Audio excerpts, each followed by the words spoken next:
Olá pessoal, tudo bem? Prazer, meu nome é Mariana Braz, fique à vontade, esse espaço é seu, tá? Antes de eu apresentar o meu convidado muito especial, eu queria falar um pouquinho sobre a conferência do Buscai Toda a Terra, que vai rolar no dia 22 de março, com o objetivo do despertamento missionário. Este evento vai acontecer em Santa Luzia. A gente vai ter uma programação muito legal, tá? Com depoimentos de missionários em campo, workshop, entrevistas, inclusive feitas pelo David Rodrigues, que tá aqui, tá? A gente vai ter sorteio, enfim, vai ser uma coisa muito legal, inclusive a gente vai conversar sobre isso, David. Bom, gente, sem mais delongas, eu queria conversar um pouquinho com o David e agradecer, né, por você ter dito sim, né, para essa entrevista que eu acredito que vai ser muito rica, sim, né, que tem muito tema legal aqui pra gente discutir. Mas eu queria que você se apresentasse primeiro pro pessoal. Ah, legal. Pessoal, boa tarde, boa noite, bom dia, né? Seja qual for o horário que vocês estiverem me ouvindo. Eu sou o David, tô muito feliz, viu, Mari, por estar aqui nesse podcast, nessa conversa. É sempre uma grande oportunidade para mim isso, porque nós estamos aqui para poder também falar do nosso amor maior, que é Jesus. Com então, certeza. Antes de me apresentar, assim, em tudo que eu faço, eu quero falar para vocês que eu sou o David, eu sou o filho amado de Jesus, sou servo de Deus e eu amo tudo o que eu desenvolvo hoje, que eu faço, porque sempre foi por causa dele, né? Eu sou líder de jovens, né? Faço parte da Igreja do Evangelho Quadrangular também. Nós dois, gente. Sim, sou filho de pastor César, mando um abraço pra ele também, pra minha mãe, pra minha família.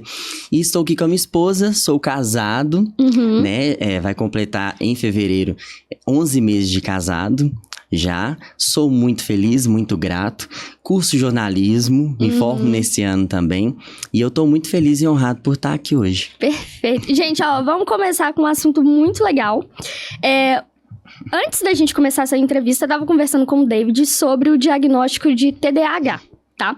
Ele me contou, na verdade, que foi em 2022, né, Sim. que você teve esse diagnóstico. Então, como que foi o processo de diagnóstico na fase adulta, né? Então, eu acredito que todas as pessoas, a grande maioria das pessoas que descobrem o TDAH, descobrem quando isso já está escorrendo, influenciando sobre muitas áreas da vida. E isso começou a influenciar em muitas áreas da minha vida, principalmente a minha vida profissional, emocional, afetiva. Então, eu percebi em 2022 que eu estava vivendo um cenário de muita exaustão mental por conta de excesso de trabalho e demandas. Então, eu cumpria agendas ministeriais, agendas locais, liderança com jovens, trabalhava fora, fazia mais um estágio. Então, eram muitas coisas. E quando eu descobri o TDAH, foi quando eu tive um cenário de muita exaustão mental, onde eu não conseguia controlar o meu choro, onde eu não conseguia parar de suar, eu suava frio na frente de todo mundo no ambiente de trabalho, e eu percebi que eu precisava procurar um médico especialista para entender isso. Foi aí que eu conversei com a minha psicóloga, ela foi e falou comigo: David, eu sempre soube disso. A gente só tava esperando o momento certo para poder tratar, e sugiro procurar um psiquiatra. Conversei com o psiquiatra me indicou passar por um neuro, e o neuro fez aqueles neurofeedbacks, neurotestagens, né? E descobri que realmente eu tenho transtorno de déficit de atenção e hiperatividade. Não tenho vergonha de dizer isso, mesmo sabendo que Deus tem todo o poder para me curar de qualquer enfermidade ou doença, até porque nós estamos muito sujeitos a isso. E quando eu decidi me tratar, eu comecei a perceber o quanto as coisas começaram a se desenvolver melhor. Porque tendo TDAH e não tratando na fase adulta, é muito mais difícil quando você é criança e você descobre TDAH, ou então nem descobre. A mãe só olha pra você e percebe que você é hiperativo, que você tem um déficit de atenção, uma dificuldade de aprendizado. Mas eu descobri o TDAH na minha fase adulta e foi muito importante pra mim, porque eu consegui me desenvolver em todas as áreas da minha vida e entender que essa limitação também pode ser transformada em oportunidades para todas as áreas, sabe? Então, em 2022 eu descobri isso e pude também tratar a partir de quando eu descobri, pra hoje conseguir falar pra muitas e muitas pessoas que tem como você viver também uma fé em foco, Sim. né? Que tem como você também viver um relacionamento e se lembrar de datas, descobrir estratégias pra poder melhorar isso. Pois é importante mesmo a gente falar sobre ter um diagnóstico, né? Porque recentemente eu também descobri que eu tenho um transtorno de bipolaridade. Sim. E existem muitos preconceitos, né, em relação a esses diagnósticos, né? Então é interessante a gente realmente ter, né, esse diagnóstico para que a gente também consiga lidar com a gente, né? Sim. Porque existem muitos preconceitos, né? Muitos. Então, até pra gente desfazer esses preconceitos, tratar da forma certa, a minha psiquiatra mesmo fala, Mari, você tem que fazer exercício físico, você tem que comer melhor, né? Sim. Então, é um tratamento completo. Você tem que cuidar do seu corpo, cuidar da sua mente. Quando a gente consegue esse diagnóstico, né? E eu queria saber de você, quais ferramentas que você tem hoje para lidar com isso? Sim, então, terapia, super importante, terapia. Eu não faço uso de medicamento, não? né? Eu comecei em 2023 a fazer uso de medicamento. Não funcionou, eu preferi tentar da forma natural, mesmo que é a terapia, que é desenvolver estratégias que estão me ajudando hoje. Primeira coisa, o TDAH me influenciava muito a não continuar tarefas. Eu tenho esse problema também. Extremamente inconstante. Então, quando você é extremamente inconstante, pela falta de dopamina, isso aí quem é cientista, quem é psicólogo, psiquiatra fala muito melhor.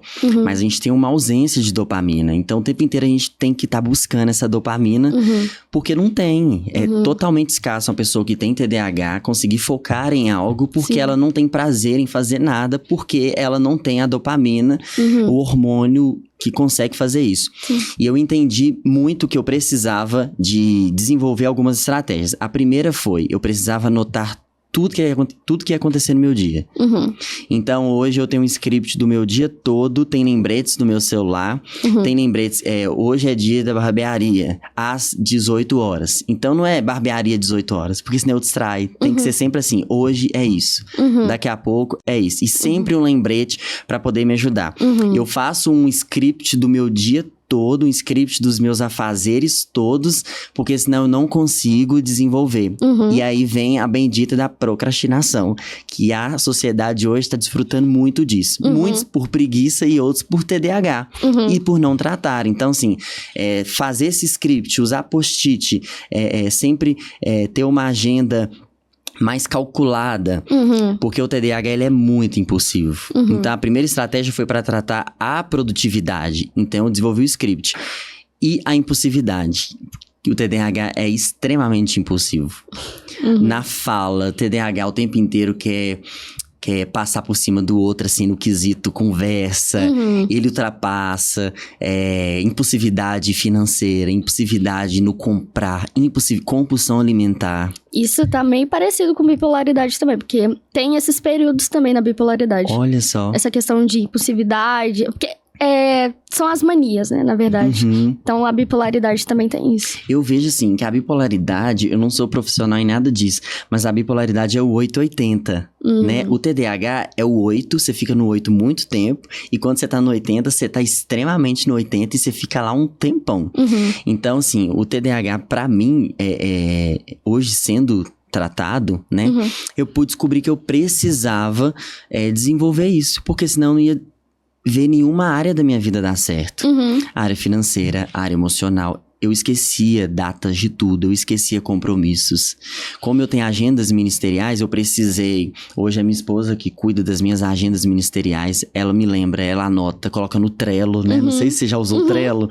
Coloca no Trello, dia 20 é tal igreja, dia 30 é tal igreja, tal horário, endereço tal. Assim ela conseguiu me ajudar pra me organizar, porque já teve dias que eu preguei em 13 lugares diferentes, porque eu esqueci que eu marquei aqueles compromissos. Então, assim, sai de um, corre pra outro. Esperar, pedir pro pastor assim, pastor, olha, por favor, eu esqueci que eu marquei de estar num congresso mais tarde, tem como eu pregar mais cedo? E assim, porque eu não conseguia desenvolver essas estratégias para me ajudar na impulsividade.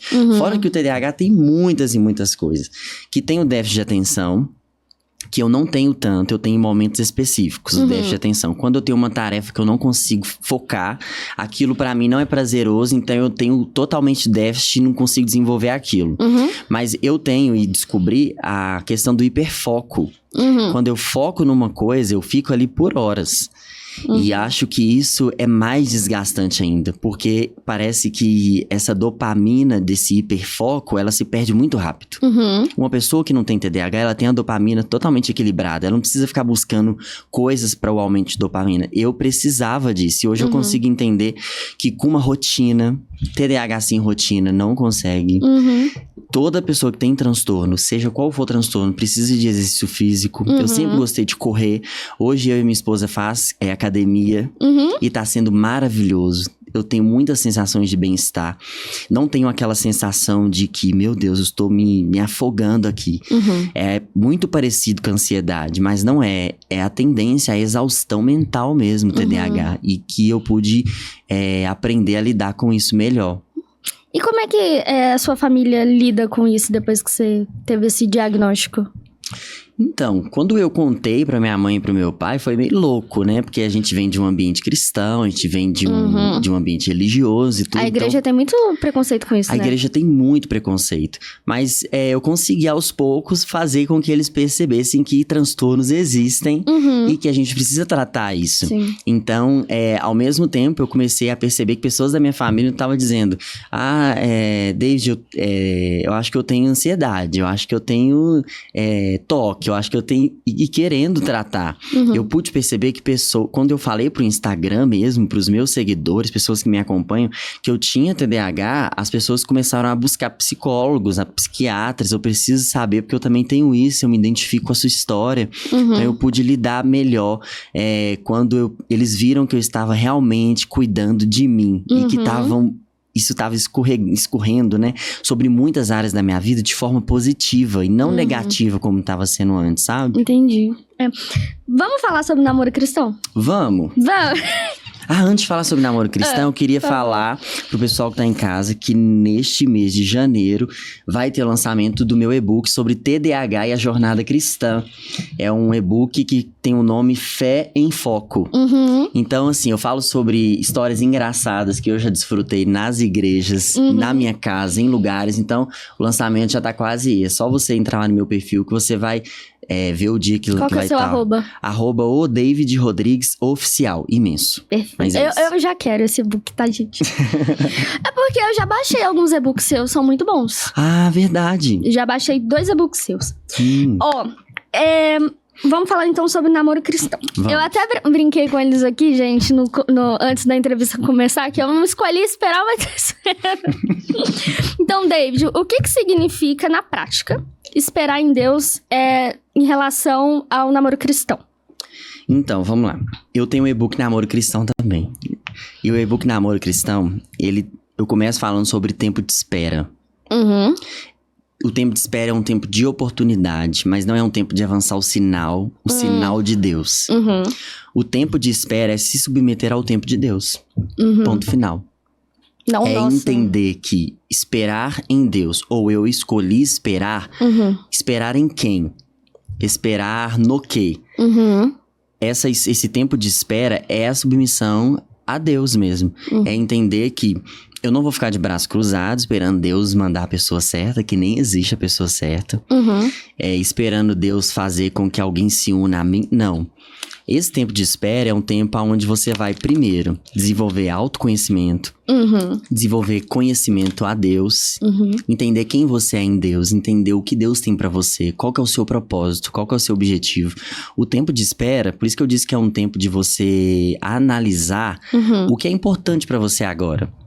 E não avançar o sinal. Porque as pessoas pensam, eu escolhi esperar. Ok, mas elas não estão esperando. Elas estão o tempo inteiro tentando aqui, tentando ali. E fica com aqui, fica com outro ali. Tenta de um jeito e se decepciona. E se frustra e no final... Mas eu esperei. Não, você não esperou. Você avançou o sinal. Aí chega no outro relacionamento cheio de cicatriz, né? Cheio de cicatrizes, cheio de mazelas, bagagens que não deveriam estar carregando. Eu namorei com 14 anos de idade, pela minha primeira vez com 14 anos de idade, e... Pode falar que eu me arrependo. Aqui a pessoa tá assistindo. Tá gravando. Tá gravando. Mas eu me arrependo porque eu não estava totalmente maduro. Porque eu não escolhi esperar, eu escolhi avançar o sinal. E aí eu namorei depois também, totalmente imaturo, emocionalmente, espiritualmente. Eu precisava, antes de tudo, ter conhecido a Deus de forma maior. De entender quem eu era em Deus, o que Deus tinha pra mim. Como que eu vou me unir a alguém nesse tempo que era pra ser tempo de espera, a uma pessoa que não tem os mesmos objetivos que eu, que não está pronta pra suportar o que eu estou tentando suportar há muito tempo. Então, é doideira. Imagina se eu tivesse casado com uma pessoa, hoje a minha esposa entende super bem o meu transtorno, o que eu vivo, os meus altos e baixos, a forma com que eu trato, que eu lido com a vida, né? E eu consegui alguém que fosse o meu suporte, fosse o meu suporte, que me auxiliasse. A gente precisa buscar isso. E o tempo da espera é tempo da gente se submeter ao tempo de Deus. E o fato de você ser missionário também, né? Você tem que ter uma pessoa do seu lado que, se Deus falar assim, David, eu quero que você vá pra tal lugar, quero que você vá servir em tal lugar, você tem que ir. E a pessoa que tá do seu lado tem que entender seu chamado e te acompanhar, né? Sim, está comigo e tá na mesma visão do que eu. Então, assim, o tempo da espera é tempo de você analisar sua vida. É de você recalcular coisas que você não pode tomar decisões precipitadas longe do tempo que era pra você estar esperando. Entendeu? Então, pra você não se frustrar, você precisa esperar. Ah, mas vai demorar tanto, meu Deus, tá demorando demais. Isso é impossível. Não é impossível. Se não cair naquela cilada do jugo desigual também, né? Exatamente. E o jugo desigual é a pior coisa pra alguém que tá tentando, assim, um relacionamento, tentando amar alguém, tentando ser amado. Então, a gente precisa aprender a lidar com isso de forma mais segura. E pelo que você entende, quais são os limites que um casal cristão tem que ter? Um casal cristão. A gente já avançou, então, pro momento de namoro cristão em si, né? Pulamos do tempo da espera pro namoro cristão. Isso. No namoro cristão, limites precisam ser estabelecidos tanto pelo casal, quanto também pelos princípios da palavra de Deus. Eu falo que eu e a minha esposa hoje só conquistamos coisas grandes, incríveis da parte de Deus, maravilhosas. A gente imobiliou a nossa casa ganhando tudo.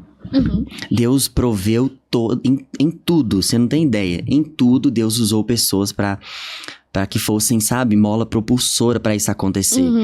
E o namoro cristão, pra você viver esses milagres, essas provisões, esse uau, sabe, de perceber que Deus tá naquilo, você precisa estabelecer limites. Limites emocionais, limites afetivos, limites em intimidade. Isso é muito sério. Então a gente tá vivendo uma geração de pessoas que é tudo normal, que não tem problema, que nada tem problema. Então não tem problema ficar no quarto com a porta trancada, não tem problema os dois ficarem juntos, dormindo juntos, não tem problema sexo antes do casamento. São esses os limites que a palavra de Deus impõe. Não são limites de doutrinas de homem, é limites ao qual a palavra de Deus coloca pra nós. E esses limites somos nós quem precisamos estabelecer, porque senão a gente cai em pecados, a gente começa a exercer mais domínio em nossa carne do que domínio espiritual. Então, esses limites, eles só serão vencidos quando a gente se fortalecer mesmo em Deus. Então, a gente precisa vencer esses limites em Deus, espiritualmente. Porque a batalha espiritual é muito grande para uma pessoa que está tão unida a Deus, duas pessoas que estão unidas, querendo um só propósito. É muito maior. As tentações vão ser muito maiores. Então, assim, o conselho que eu tenho é: fuja das tentações, porque elas vão vir, assim, grandes. Falando em relacionamento, a gente tem que sempre buscar a santidade, né? Exatamente. Você consegue falar um pouquinho sobre santidade pra gente? Um pouquinho. Consigo. Santidade é separação. É você se separar pra Deus. Sim. Em prol de algo maior. Eu entendo que quando eu decidi me separar, quando a minha esposa decidiu se separar para Deus, a gente começou a viver coisas muito grandes em Deus. E eu não digo de provisões materiais para que a gente casasse, eu digo provisões espirituais mesmo. O nosso ministério alavancou de um nível muito grande, o nosso chamado foi descoberto de uma forma muito incrível e a gente se tornou muito mais apaixonado um pelo outro porque a gente estava apaixonado, extremamente apaixonado por Deus. Então a santidade, ela traz essa paixão maior por Deus. Sim. A qual você coloca Deus em primeiro lugar e Deus se torna muito mais importante do que a pessoa que está do seu lado. Então, essa santidade, ela é se separar em prol de algo maior. É entender que há um propósito que a gente só vai alcançar se a gente se santificar. Que é aquela coisa de santificação é processo e santidade é o resultado. Então, para você chegar à santidade, você precisa se submeter à santificação. A santificação é o todo dia, é o toda hora. A santidade é o resultado dessa santificação. E aí é o que eu pergunto sempre para os jovens. E aí, qual resultado vocês têm vivido mediante a vida de vocês? Tem sido uma vida de santificação ou uma vida de pecado? Porque se for uma vida de pecado, com a pessoa que você está, você não está chegando ao resultado, que é a santidade. Entende? Sim, entendi. Legal, essa explicação é legal. E qual que foi o maior desafio quando vocês decidiram se casar? Eu acho que o maior desafio foi a gente Deixa eu ver. Acho que o maior desafio foi a gente lidar com os nossos próprios desafios. O maior desafio foi lidar com o nosso interior mesmo. Foi muito novo. Foi tudo muito novo. O casamento é muito novo. Então, e nós somos novos, né? Nós somos jovens. Sim. A gente teve que lidar com o julgamento dos outros. A gente teve que lidar com as pessoas falando, você é muito novo, você tem só 21 anos, você tá doido. A gente teve que lidar com pressões. A gente teve que lidar com muitas coisas.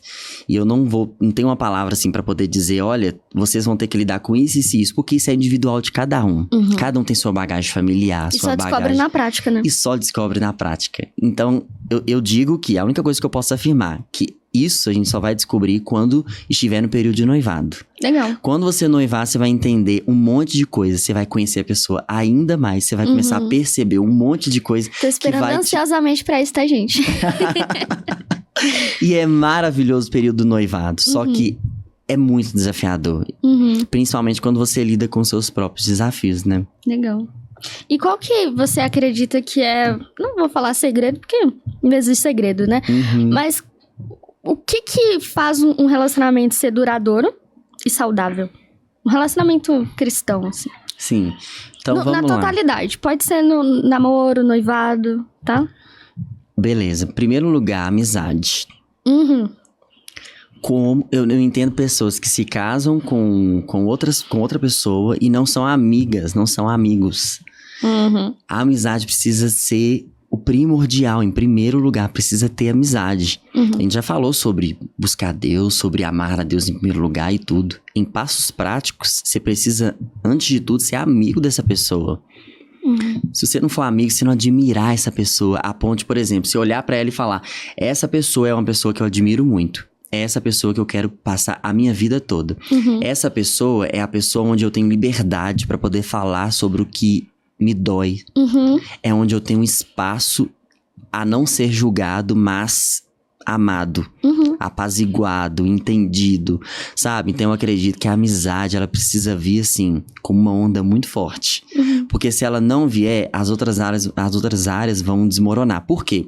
Porque a amizade, olha pra você ver, gira em torno de muita coisa. Comunicação, diálogo. Como é que você vai casar com uma pessoa que você não tem diálogo, comunicação, que você não tem abertura pra falar sobre o que você sente? Se a pessoa não tem abertura pra ser corrigida, pra ser entendida. Então, sim, são muitas coisas que precisam ser analisadas quando você vai começar a se relacionar com alguém. E eu digo que a amizade é o primordial, assim, nesse início. E depois você vai descobrindo outras coisas. No casamento, intimidade e muitas outras coisas. Você vai começar a perceber, uau, essa pessoa é a pessoa da minha vida. Por quê? Porque eu sou amiga dela. porque essa pessoa me entende, essa pessoa me compreende, e isso é muito importante.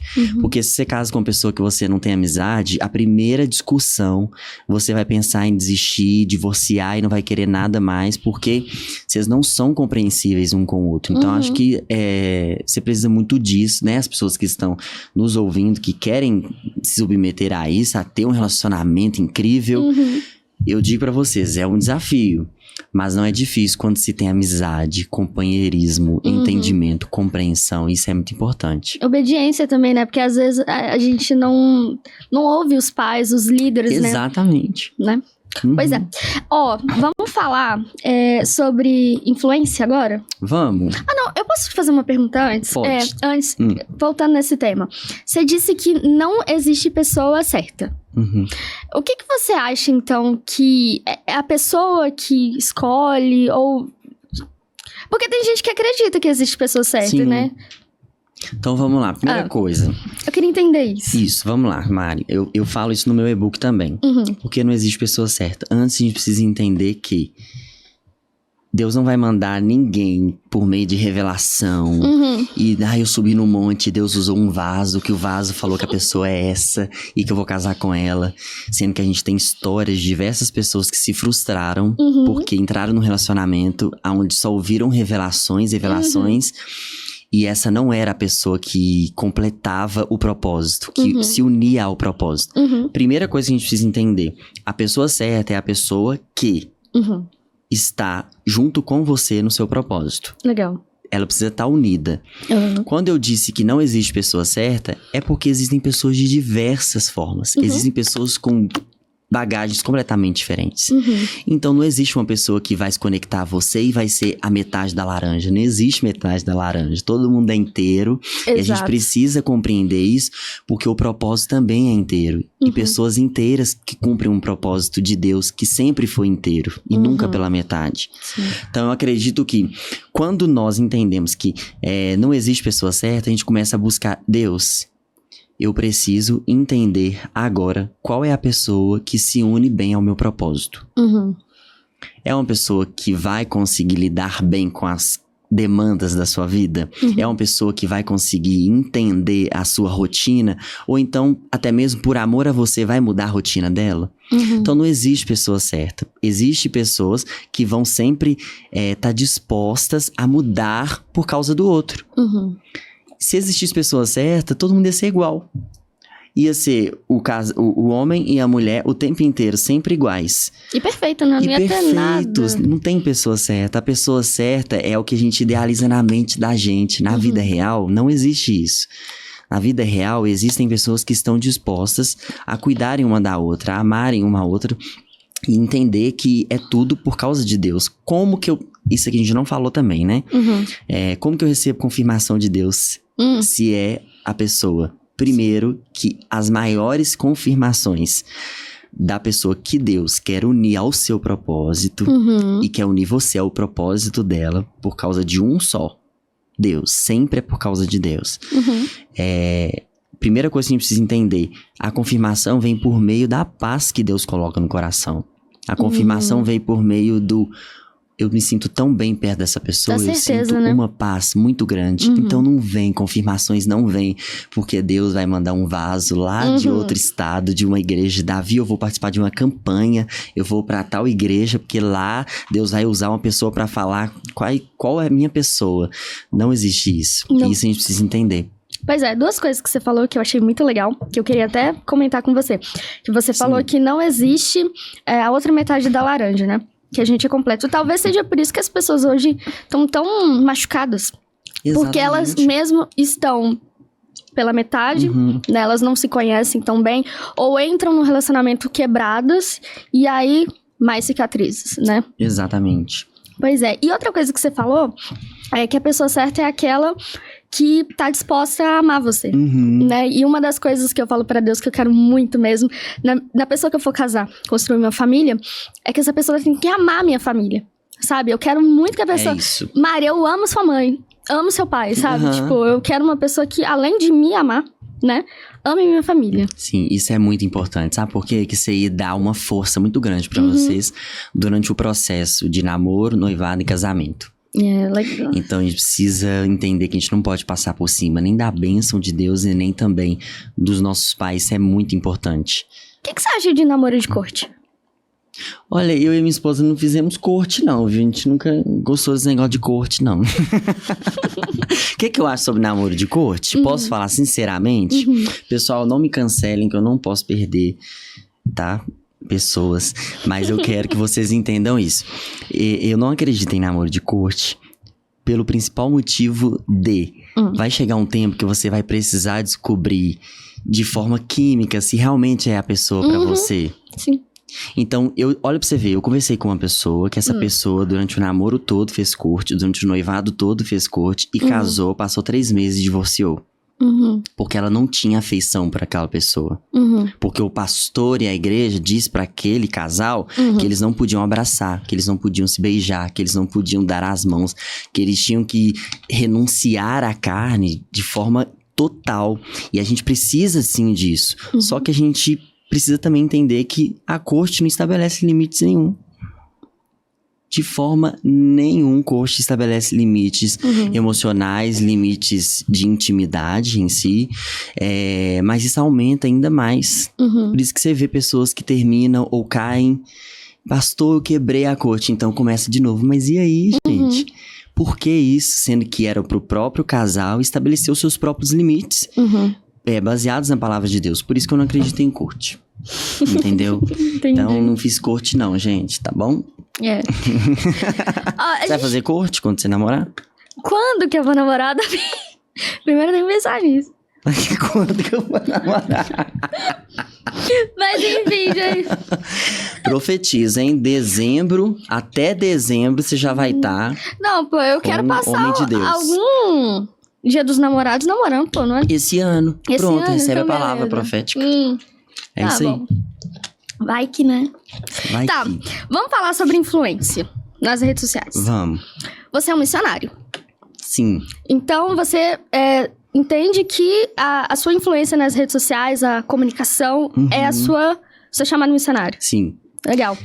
Mas ainda mais que isso, né? Eu vejo que hoje eu consigo alcançar pessoas dentro das redes sociais e também por meio da voz que Deus me deu pra pregar em outras igrejas, sabe? Isso foi muito bom pra mim. Não no quesito de, uau, ganhou mais status, principalmente em Santa Luzia. O tempo inteiro eu vejo pessoas sendo influenciadas de forma, assim, muito linda. Por causa de uma palavra, de uma mensagem que eu preguei em alguma igreja. Então, assim, eu vejo que é nas redes sociais, mas também fora dela eu tenho conseguido alcançar muita gente, sabe? E isso é muito importante. E quando que você descobriu o seu chamado missionário? Olha, deixa eu te contar. Eu descobri meu chamado missionário quando eu tinha 10 anos de idade. Eu estive num congresso de crianças. Pastora Marilda organizava os congressos estaduais. Inclusive, eu acho que eu já tive em algum. Provavelmente. Congresso de criança, águas cantantes. Provavelmente a gente cresceu na mesma região. Exatamente. E aí, mandaram vendar os olhos de todas as crianças. Não sei se você tava nesse congresso de crianças. Todas as crianças vêm aqui na frente. Todos vão estar com os olhos vendados. E pessoas vão estar orando por vocês aí. Vendaram os nossos olhos. Eu tinha 10 anos de idade. E aí vieram 3 profetas liberar uma palavra sobre a minha vida. O primeiro falou que via os meus pés sobre o mapa mundi. E que eu iria alcançar as nações. E eu fiquei parado, sem entender nada, porque eu era muito tímido, eu era muito arteiro, eu era muito meio que perturbado mesmo, hiperativo, né? Quanto TDAH eu não tratava, né, gente? Então, isso escorria muito sobre a minha vida na infância. E aí eu era muito, extremamente bagunceiro. Eu falava demais, eu queria pegar microfone pra poder falar abobrinha nas cantinhas, nas dinâmicas e tal. Mas quando se tratava de levar a sério a palavra de Deus, hoje sei quem vai pregar. Jamais, num culto de criança, numa escola bíblica, nada disso. Sempre fui muito tímido quanto a isso. E aí eu não acreditei, 10 anos de idade, e o segundo falou comigo assim: eu vejo multidões sendo alcançadas através da sua vida. Legal. E que Deus vai te levar às nações. Aí eu, amém, falei amém. Eu vi as outras crianças gritando e sendo batizadas no Espírito Santo, e eu queria aquilo. O terceiro veio e disse pra mim: vai chegar um tempo ao qual você não vai ter que ficar pensando o que eu vou fazer da vida, o que eu vou pensar, o que eu penso, o que eu idealizo sobre a minha vida. Vai chegar um tempo em que Deus vai te fazer viver uma jornada missionária a ponto de você entender que é pra isso que você foi chamado. E esse profeta foi bem detalhoso o que ele disse. Não diga como Moisés, eu não sei falar, ou eu sou tímido, ou eu não consigo, ou eu não posso, ou envia alguém em meu lugar. Diga, eis-me aqui, e você vai cumprir, você vai viver, e vai chegar um tempo em que muitas pessoas vão conhecer o seu nome por causa do nome de Jesus. E aí eu fui batizado no Espírito Santo pela primeira vez. A gente tá falando sobre chamado missionário, mas esse é o nosso contexto, né? Exatamente. Vamos conversar com o pessoal sobre o que é missões. O que é missões? Vamos lá. Missões é o ID. Ir por todo mundo, pregar o evangelho a toda criatura. Missão é fazer algo por mandato de alguém.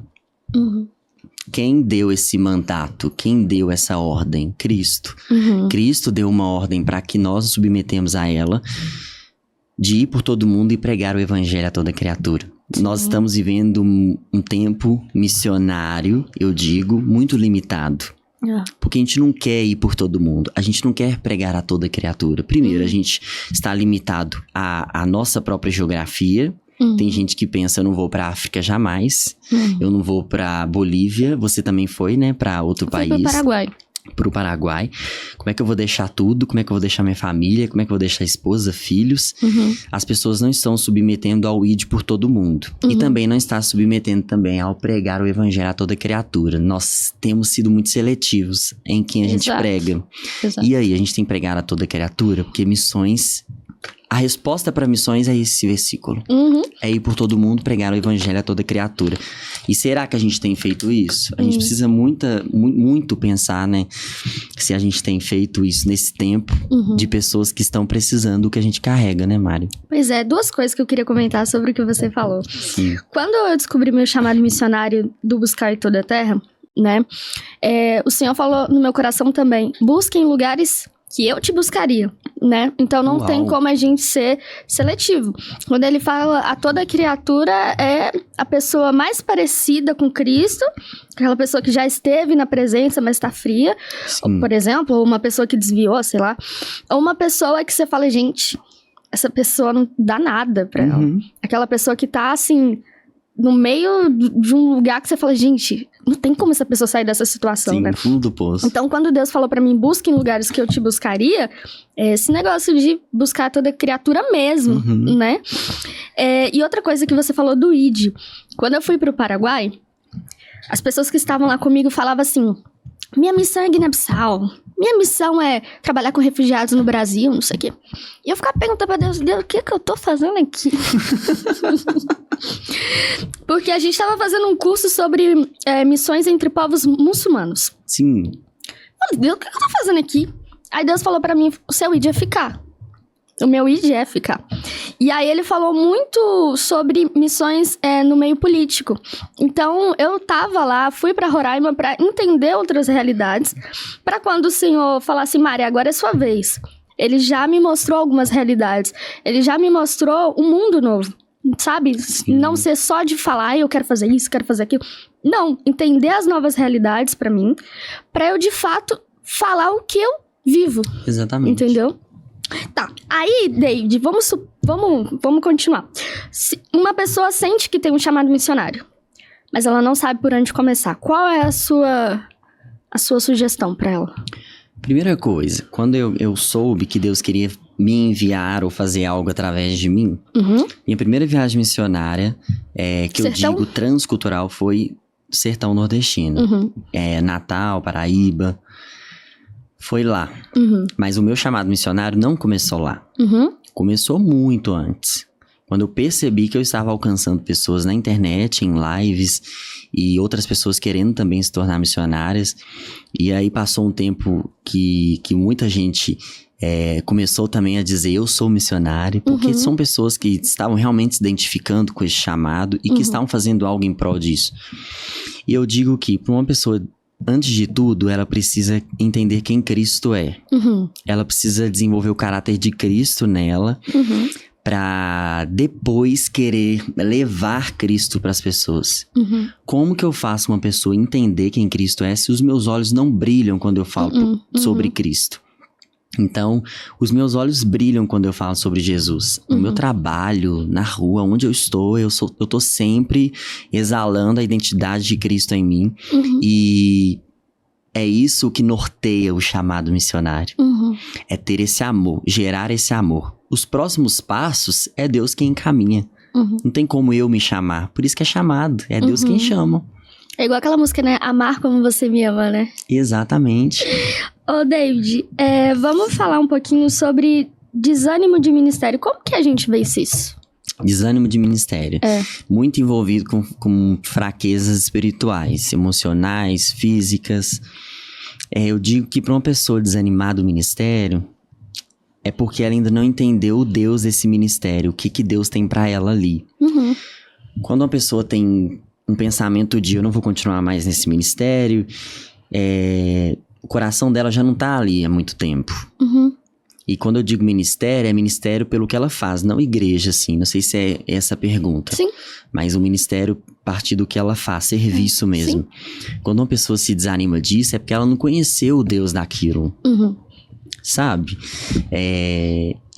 São 5 ministérios, né, que existem. Tem gente que pensa que existem mais, mas o que a Bíblia diz pra nós é que existem 5 ministérios. Eu tenho evangelístico e tenho também, em um tempo, pastor. Então, eu estou vivendo esse tempo evangelístico e tem mais ainda pra viver disso por muitos anos. Mas eu sei que vai chegar um tempo que Deus vai me revelar um ministério de forma prática de pastorear uma igreja e pessoas e ovelhas.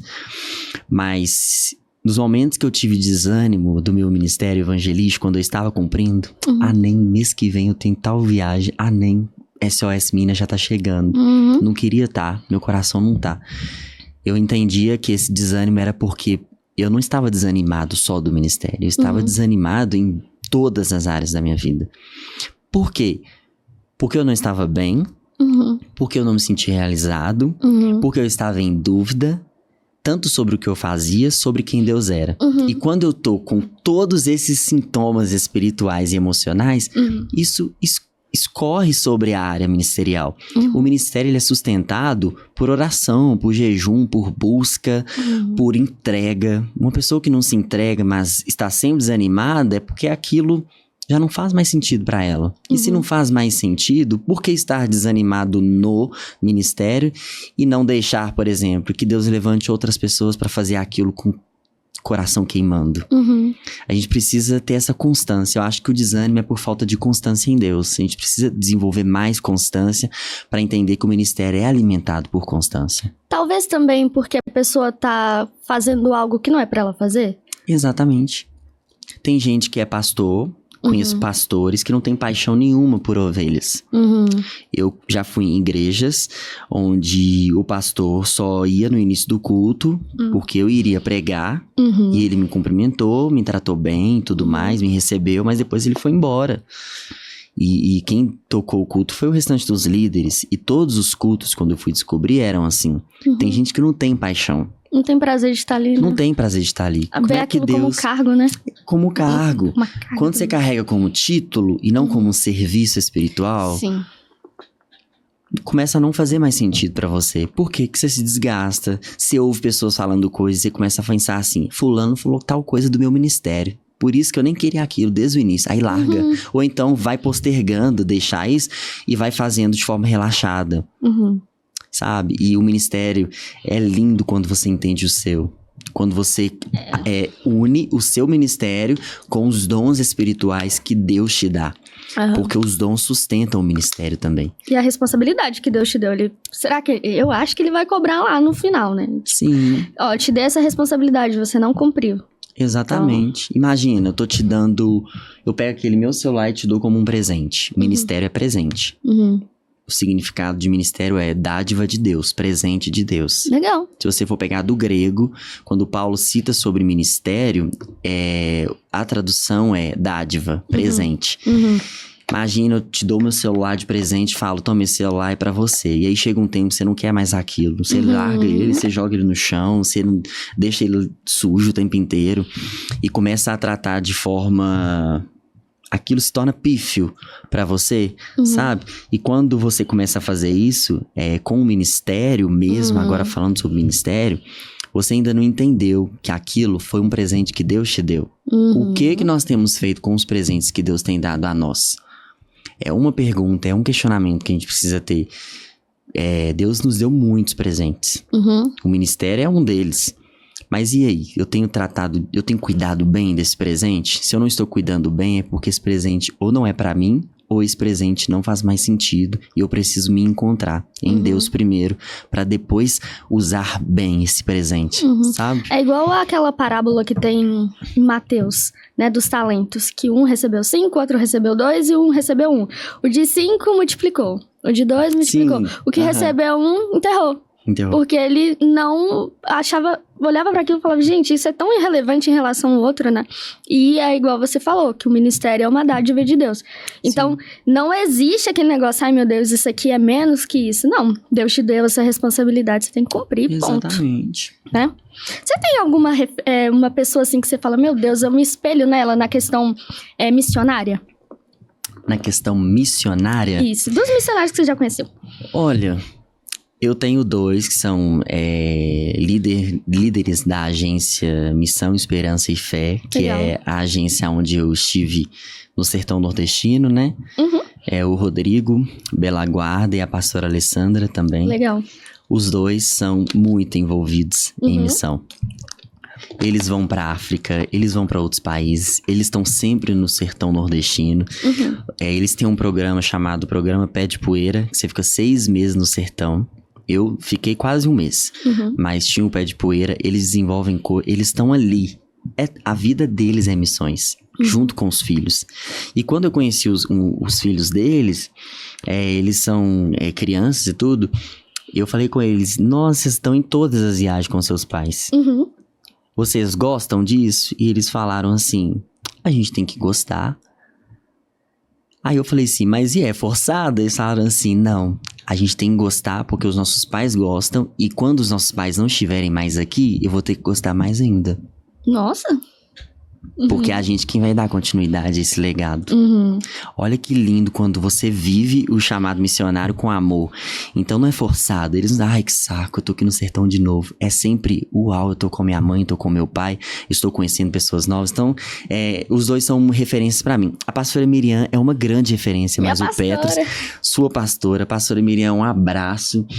Pastora Miriam pregou no nosso congresso Power. Em novembro, na verdade, e foi muito... Nossa, a pastora Miriam e o pastor Petros são referências pra mim, de missionários. Pastora Paula, eu conheci muitas pessoas assim. Você já conheceu a pastora Graça? Graça eu acredito que não. Ela é líder do AMAI. Nossa, ela é uma pessoa maravilhosa. Eu não conheci ela ainda. Pastora Rose também, enfim. Vou conhecer. É uma galera muito legal em missões. Eu queria que você falasse um pouquinho... diferença entre o chamado e o propósito. Porque tem gente que dá uma confundida. Qual que é a diferença entre o chamado e o propósito pra você? Beleza. A gente conversou muito antes, né? Sobre muitas coisas.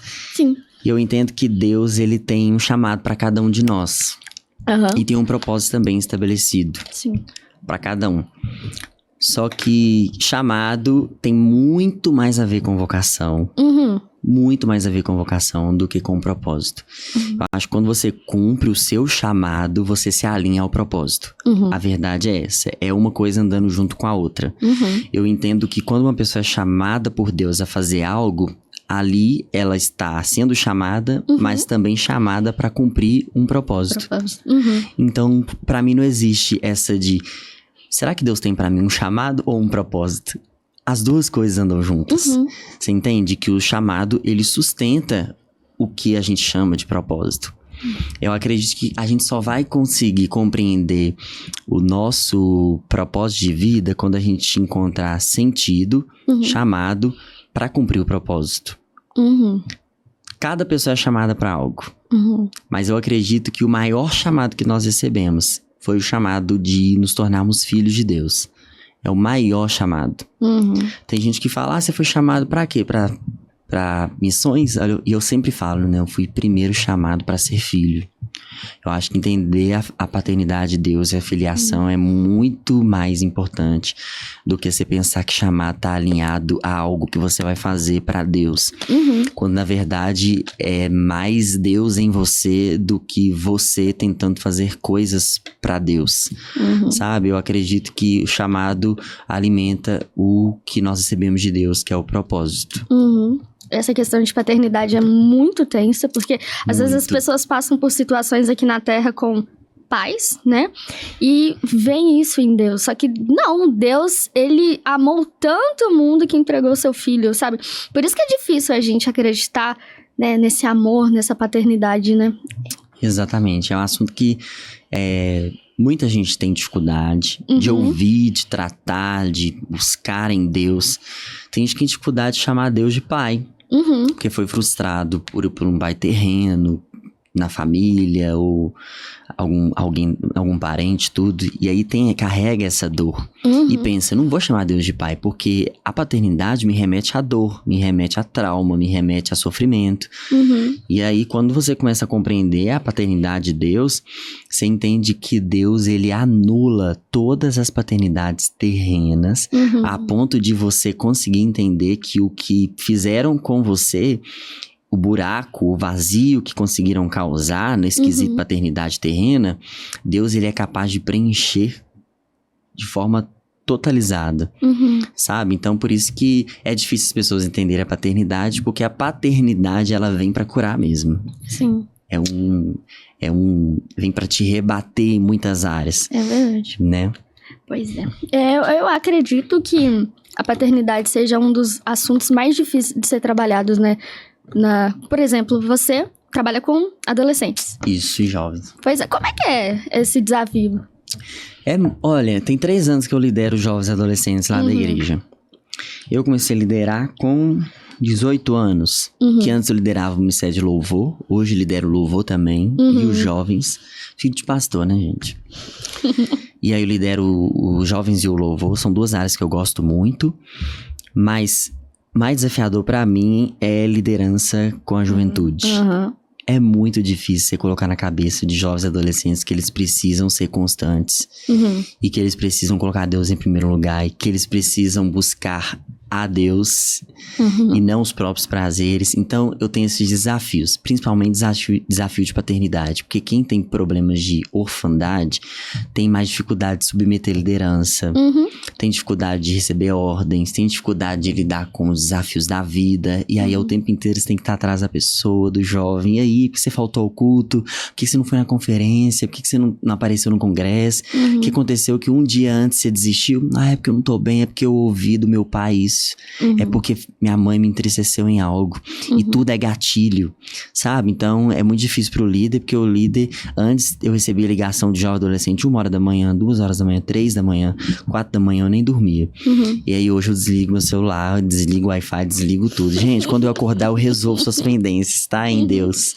Mas lidar com jovem adolescente é sempre o extremo das coisas. Então, ao mesmo tempo que eles estão lá na igreja no primeiro amor, passa uma semana, eles conhecem alguém, eles se tornam amigos de uma pessoa que não quer saber de Deus, que quer boate, que quer balada, que quer beber, que quer fumar. Quer experimentar tudo. Eu acho que você quer melhor do que o que eu vivi lá na igreja. Porque teve só uma experiência, não conheceu a Deus de verdade. Então, é desafiador lidar com jovens e adolescentes. Imagina. É muito desafiador. Vamos falar sobre o curso que você escolheu de jornalismo. Legal. Eu também tô fazendo jornalismo, gente. É muito legal, eu acho que... E desenvolve muita gente também, né? Muito mesmo. Eu entrei no curso de jornalismo uma coisa, agora eu tô saindo outra. Porque esse curso te impulsiona a se destravar, a falar melhor, né? Sim. Enfim, por que você escolheu o jornalismo? Então, não escolhi jornalismo de primeira, mas... Eu fiz cursinho 2 anos. A minha rotina no ensino médio do 2º ano, 3º ano, era trabalhar, estudar de manhã ensino médio, à tarde trabalhar, jovem aprendiz, e à noite fazer um cursinho pré-vestibular na UFMG. Sim. Lá eu fiquei por 2 anos, fiz o cursinho pré-vestibular lá para estudantes que não tinham condições de pagar cursinhos caros e tudo mais, e eles criaram um programa com professores da Faculdade de Letras, da Fafiche, que é a Faculdade de Filosofia, Ciências Humanas, e redatores e tudo. Uniram e eu comecei a fazer o cursinho. A primeira pergunta lá no curso, o primeiro ano foi: qual curso vocês querem fazer? Pra que vocês estão aqui se dedicando?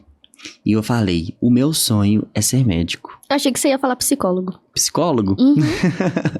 Não, minha esposa que gosta dessa área. Psicanálise, psicologia. Eu gosto muito também, sabe? Mas eu queria medicina. O que você vai ser? Eu já sabia, eu vou ser neurocirurgião. Quero tratar a mente, eu quero fazer cirurgia, eu quero isso e aquilo, eu quero me dedicar à faculdade de medicina integral mesmo, e nem ligava pra carga horária. E aí, o primeiro ano eu não passei no Enem, e o segundo ano eu fui aprovado, mas na UFLA, em Lavras, na Universidade Federal de Lavras, em medicina. Que legal! Com a redação 980. Nossa, Deus. E aí eu fiquei, meu Deus, agora eu vou. Minha mãe e meu pai foi e falou: você não vai?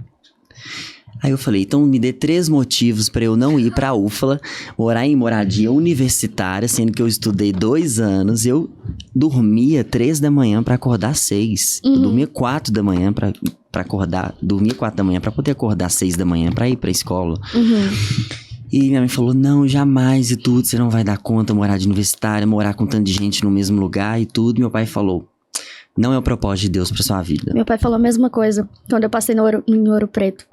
Em medicina? Não, administração pública. Ah, tá. Eu nunca tive esse sonho de fazer medicina.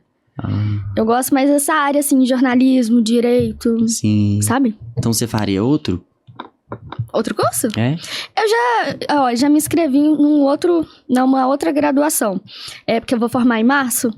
Eu vou fazer letras com especialização em Libras. Eu amo letras. Eu finjo que eu sou de letras, tem hora. Porque eu amo corrigir as pessoas no Instagram. Eu já vi. Eu amo abrir caixinha de pergunta falando... vamos conversar sobre ortografia. Vamos falar sobre correções de... Eu amo língua portuguesa mesmo. Uma coisa que eu aprendi com você, que não coloca vírgula depois de mas. É isso. Obrigada. Aí, gente. Parabéns. Aprendeu, né? Aprendeu que plural de gravidez é gravidezes, que não se fala menos pessoas, que se fala menos pessoas. Gravidezes é muito ruim. Gravidezes, arrozes. É muito feio. Eu amo língua portuguesa. Acho que eu faria letras também. Quando eu... Não sei. Eu acho que com 50 anos, 60 anos, acho que eu faria letras. Agora não. Mas letras te ajudaria muito no jornalismo. Muito, porque eu amo redação. Eu amo a escrita. Sabe? Eu gosto... Aí, beleza, voltando, né? Como eu descobri o curso. Jornalismo. Eu estudava na UFMG o cursinho e trabalhava na UFMG. Departamento de logística, sistema operacional, coisas nada a ver do que eu queria. Mas eu fazia jovem aprendiz lá. Sentei na roda com a galera na hora do café da tarde e falei: gente, eu tô muito triste. Meu pai e minha mãe não deixaram eu ir pra Lavras fazer o cursinho de medicina. Eu queria muito, eu estudei 2 anos e tal, mas eu não vou poder ir, mas eu posso aplicar minha nota em outro curso. Sim. O que eu faço? Eu não me vejo em nada se não for medicina. E aí, a Cláudia, eu nunca mais vi a Cláudia, porque entrou pandemia em 2019, né? 2020, algo assim. 19 pra 20. 19 pra 20. E aí ela falou comigo: David, eu tenho 2 opções pra você. Ou você faz publicidade e propaganda, porque você é a cara do marketing. Ou você faz jornalismo especializando em rádio, porque sua voz transmite credibilidade. Aí eu falei com ela: credibilidade? Aí ela falou comigo: pois é, quando você fala ou conversa com a gente, você prende a nossa atenção. Aí eu falei: é mesmo? Então acho que eu vou pesquisar sobre publicidade, propaganda e jornalismo. Publicidade e propaganda achei muito limitado, não gostei, respeito quem gosta, é claro. Trabalho com pessoas que são da área, todos são de publicidade e propaganda, só eu sou jornalismo. Então eu corrijo toda hora, o tempo inteiro eu falo sobre redação. E aí eu me descobri em jornalismo. Quando eu vi a grade de matérias, eu vi oratória, eu vi comunicação social, eu vi que tinha marketing, eu vi que tinha tudo. Eu vi que tinha reportagem, notícias, tinha entrevista jornalística e tudo. Qual que é a área que você mais gosta? Eu gosto de redação. Eu gosto de texto, eu gosto de escrever. Uhum. Eu acho que eu faria uma especialização nisso. E eu gosto de ensinar. Uhum. Eu acho que eu não atuaria daqui a 5 ou 10 anos no jornalismo, em TV, em podcast, em nada, em entrevista, em reportagem. Eu atuaria dando aulas sobre jornalismo em universidade. E assessoria, você não gosta? Eu já trabalhei em assessoria de comunicação. É um caos. Loucura, muita loucura. Assessoria de comunicação é loucura. E trabalhei também um tempo em assessoria de imprensa. Achei muito legal, sabe? Mas comunicação me desenvolveu em muitas áreas, principalmente na minha fala. Então foi muito importante pra mim. O jornalismo eu descobri quando eu entendi que essa comunicação social, o jornalismo, iria me ajudar no meu ministério. E como tem ajudado. Melhorou extremamente a minha forma de ver as coisas, de entender as coisas, de preparar um esboço bíblico sobre muitas coisas e poder pregar para muitas pessoas. É um desafio, né? Falar para 100, 500, 1000 pessoas.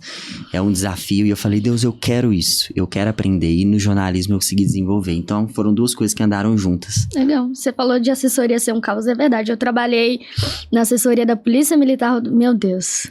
Meu Deus, assessoria. Pensa num negócio louco. Muito louco. Eu imagino. Nossa, solenidade. E atendimento ao público, o povo liga. Nossa. Mas é legal. Então você trabalhava na comunicação, mas também com o público. Você voltava pro público, né? A minha era totalmente institucional. Pois é. E tinha solenidade. Quando tinha solenidade era louco, porque tinha que mandar mensagem pra jornalista, pra prefeito, pra não sei o que. Nossa. Mas eu gostava. Eu acho que é a área que eu mais gosto. E eu fiz estágio desde o meu primeiro período.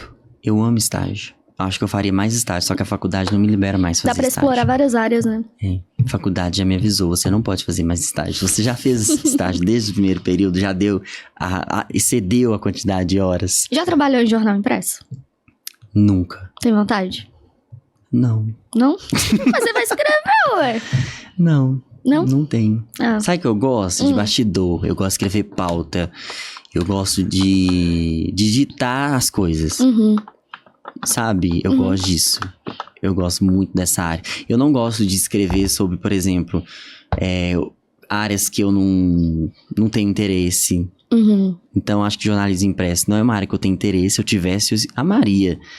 Agora, eu já trabalhei no Conselho Regional de Medicina Veterinária, em clínica psicológica. Então, eu tinha que escrever sobre transtorno, sobre tudo, sobre muitas coisas na psicologia. No Conselho Regional de Medicina Veterinária, eu tive que escrever sobre zootecnia, sobre medicina veterinária, sobre agronegócio, agricultura. E eu me desenvolvi muito, foi bom. Legal. Eu gosto de revista, eu gosto de livro, eu gosto de escrever mesmo, sabe? Quantos e-books você já tem? Olha, o primeiro foi Sofrer Não Muda Quem Sou, sobre sofrimento, sobre dores e tal. E eu falei sobre minhas experiências. O segundo foi Dando Voz à Liberdade, eu falei sobre liberdade, como se livrar de pecados, correntes. E esse é muito bom. E o terceiro foi Vida de Influência, que eu falo sobre influência e tudo mais, como influenciar dentro das redes sociais e fora.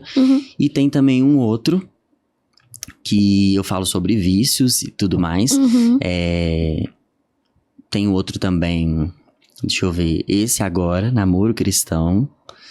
E esse que vai lançar agora, Fé em Foco, TDAH e a Jornada Cristã, que eu pretendo que seja livro físico, um dia também. Qual que você gostou mais de escrever? Qual que eu gostei mais de escrever? Qual que é o seu preferido? Eu acho que eu gostei muito sobre Namoro Cristão, porque foi uma vivência pra mim de aprendizados que eu podia incluir no e-book. Mas o que eu escrevi, assim, que foi totalmente inspiração de Deus mesmo, que eu ouvia Deus e Deus me falava, foi o primeiro, Sofrer Não Muda Quem Sou. Eu falo sobre muita coisa, falo sobre sonhos, sobre valores, eu falo sobre dores e sofrimentos, minhas experiências, como eu saí de experiências como essa. E foi importante pra mim esse e-book, porque me ajudou a me curar de muita coisa, sabe? Massa demais. O tempo passou rápido. Mas já acabou. Já. Mas, ó, que conversa gostosa, gente, que foi essa. Meu Deus do céu. Deu pra gente aprender muito. Podia ter mais umas 1h30, né? Podia, né, gente? Nossa, Deus. Nossa, passou muito rápido. Quem sabe a gente não faz uma live um dia desse, hein? Verdade, eu topo. Topa? Topo, tá topo muito. Inclusive eu queria pedir ao Instagram pra liberar o meu perfil pra fazer lives. Não dá. Me bloquearam. Acho que número de denúncias, não sei. Então, assim, me ajuda aí, Instagram, por favor, que senão, né, eles denunciam a gente não pode falar muita coisa. Não. Mas Então, muito obrigada, viu, pela conversa. Eu tô muito feliz, obrigado mesmo. É uma honra estar aqui e eu creio que esse podcast vai alcançar muitas pessoas. Amém, Não só esse episódio, mas o programa. Esse ano vai ser um ano de avanço pra sua vida. Amém. Eu profetizo, você é uma missionária, mas também é profeta de Deus pra esse tempo. Amém. E que você vai ser voz profética ainda mais nesse ano, nos próximos anos, que eu tenho certeza. E eu te vejo, assim, uma grande política no quesito. Você vai alcançar pessoas através de Jesus na política. E nós precisamos de pessoas como você, assim. Tá? E obrigado mesmo. Amém. Tá? Gente, muito obrigada por você ter ficado até o final, tá? E a gente se encontra no próximo episódio. Tchau.